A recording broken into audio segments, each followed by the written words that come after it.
All right, ladies and gentlemen, what we have here is the Simpson 2800 PSI 2.3 gallon pressure washer with a Honda engine on it. It's been great. Comes with 4 tips: 0 degree, 15 degree, 40 degree soaper. I typically use the 40 degree when I'm doing trucks, boats, driveways.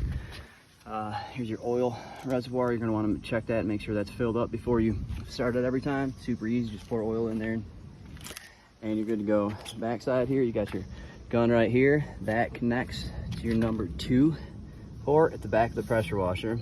You connect the water line from your house to number 1. Before you always start this though, make sure you have this hose connected and the water on. That's what cools the engine. Then come over here and make sure you got your non-ethanol fuel on the top.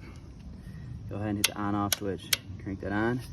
This is your gas valve. This is your gas shutoff rather.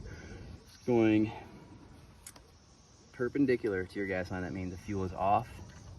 You turn it parallel with your gas line. That means you have fuel going to the engine, which is what you need. Go ahead and pull this out. That's your choke. Once you have that out and you have it started for a bit, you can just go ahead and give a couple yanks. Shouldn't take. Make sure that's on. Put your choke back in.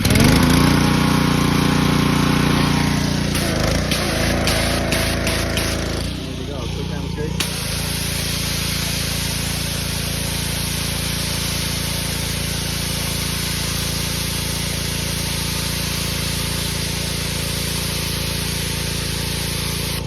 how quick and easy it is to use. Not too loud. And when you turn it off, switch. Alright, hope this helps. I've had this for about a year and a half now, and it's super reliable and I love using it. Thanks.